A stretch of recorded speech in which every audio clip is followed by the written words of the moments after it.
Hey, hello everyone, welcome back. So in this video, I'm just going to talk quickly about something that is very close and dear to my heart, and that is food as medicine.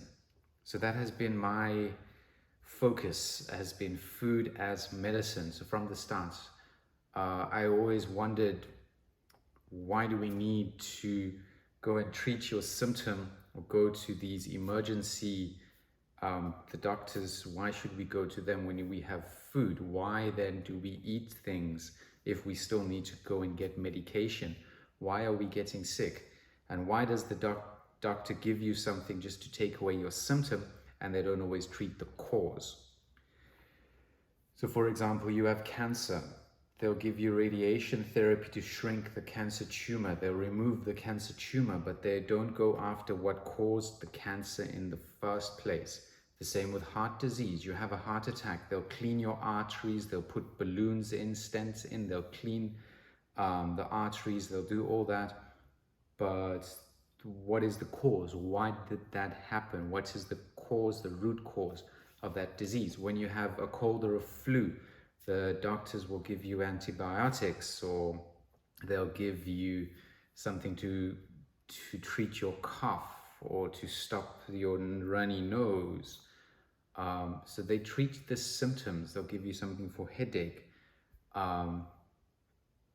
Just a little off topic, a cold is a is a virus, so giving you antibiotics is actually not even beneficial. It's just going to kill off your microbiome and you're still going to be sick. Stopping your nose from running is stopping that virus from coming out. Your mucus is blocked, your system is blocked, so it wants to get it out. So it's getting that mucus to move, your lymphatic system to move. That will also treat the cause of the disease. It's like when you have a stomach bug, you're vomiting.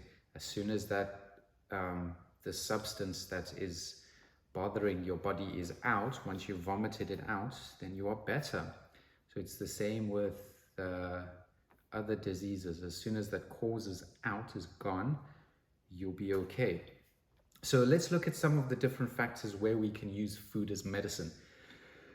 So of course there are certain times when you should go to a doctor. If you're in a car accident, if you have a cut, if you've broken a bone, you go to the doctor. You don't necessarily need herbal or food input to treat it, although broken bones and cuts you could also potentially treat unless it's severe. So I'll start with looking at your microbiome. So your microbiome, I've also looked at a video, I've done a video on that, and I will continue doing more videos on the microbiome. I'm going to do a series on it. The microbiome is like the fountain of youth, the fountain of life. That's where everything is absorbed. That's where your signals go throughout your body for every organ to work. That's where the signals come from to make your hormones, to make enzymes, to signal cellular replication, to signal cell healing, to signal inflammation. This all comes from your guts. That's why your microbiome is so important. And there are many things that can damage your microbiome, and that comes directly from what we are eating. Eating processed foods, eating foods that are high in fat, high in sugar, processed sugar. That's low in fiber, low in nutrients, that's pro-inflammatory foods. Those all damage your microbiome. Then I'll also look quickly at heirloom. GMOs, they've either changed the genetic material of that plant, that seed directly, or they have bred them to become something else. So for example, when you get these, for a cherry that's mixed with a plum, or a mango where they mix a mango and a peach blossoms, and you get some hybrid kind of fruit, those hybrids are not the original natural product, and many people become allergic to those because it's this combination that's unnatural, and these weird things, hybrids, come from it. and that can affect your microbiome as well. Especially the GMOs where the genetic material has been changed, when they're adding pesticides into the seeds, where they are making them resistant to drought or resistant to disease, or making them shorter or higher yield. That's changing the gene of that plant, and that can induce allergic reactions or gut reactions. So for example, a person in America could be gluten intolerant because of all of these genetic changes in the wheat, where someone in Europe can still eat the wheat. They'll go to America, they cannot eat the wheat, they'll get sick. They go to Europe, they can eat it because it's more like it used to be. It's more like the heirloom variety. It's the same with corn. Some people can eat an heirloom corn and nothing will happen. Someone else will eat GMO corn and they will get severely sick. It's been altered. It's not what's meant for our bodies. We were not created to eat these GMOs.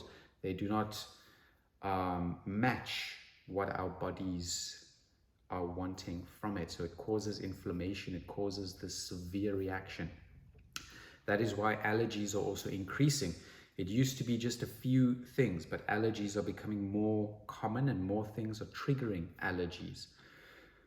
So it used to be like nuts and peanuts, tree nuts and ground nuts, shellfish, eggs, and other proteins.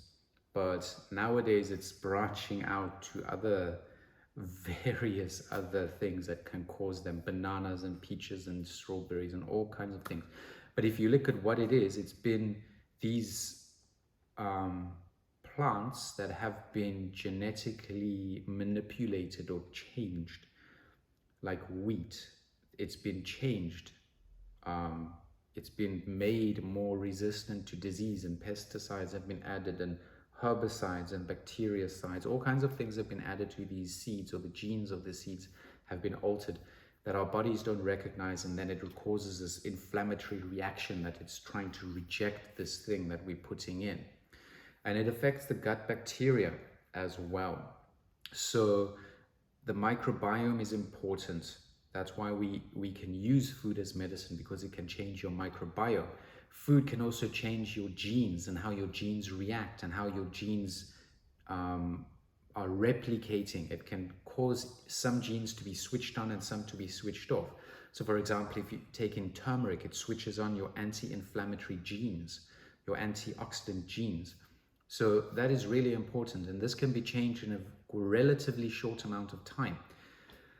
I've mentioned in previous videos how much pesticides and toxins and pollutants we put into our bodies through all the various things that we are using each day, roll-ons and toothpaste and hair products and makeups, and all of those contain toxins that we're putting into your body. And as soon as you eliminate that, you can eliminate the toxic load on your body, and that will cause your body to be healthier, less inflamed, and it will function like it is supposed to function. If you are eating the proper food as medicine, your enzymes will function better. You'll have natural enzymes that you are consuming, that you are eating, and your body will have to make less enzymes, and it will ease digestion. So more fiber, more fruits. Fruit contain enzymes.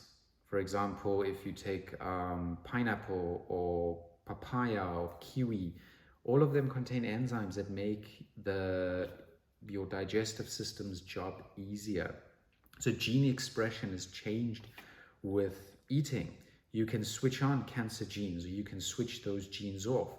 And within a few generations, those active genes will start to disappear.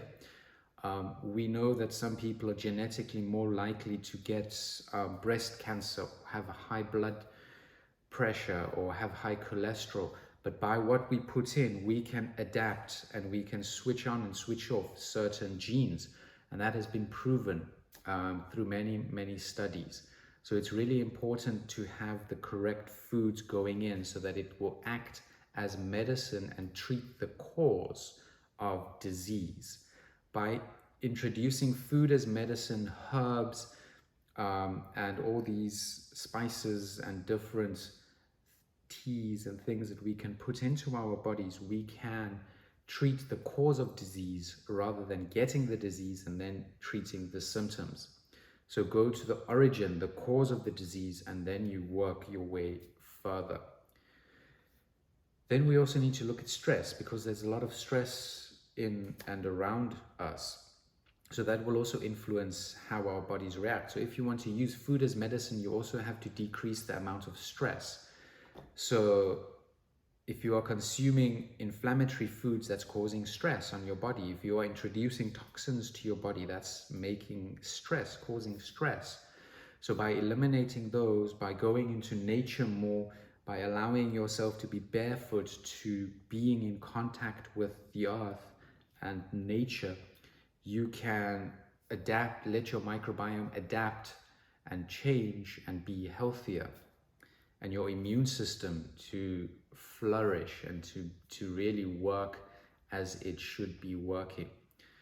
So how food as medicine influences us, it influences our microbiome, it influences our gut bacteria. For example, if we eat fermented foods, that will support our gut bacteria.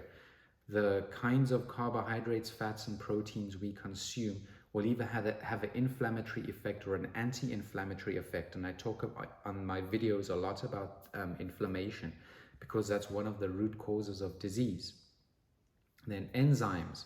The more plant-based foods we eat, the more fiber we are getting and the more enzymes we are putting into our bodies, which help and soothe and ease digestion. Our gene expression is altered once we start eating and consuming healthy and food that comes from nature, that's meant for our bodies, these heirloom varieties that have not been manipulated and changed and genetically modified. Then our body recognizes them as they should be. And if we introduce certain herbs and spices and plants, those can act as medicine. Well, most medicine comes from plants in the first place, more probably around, I think the research said about 70% of medicine comes from plants origin.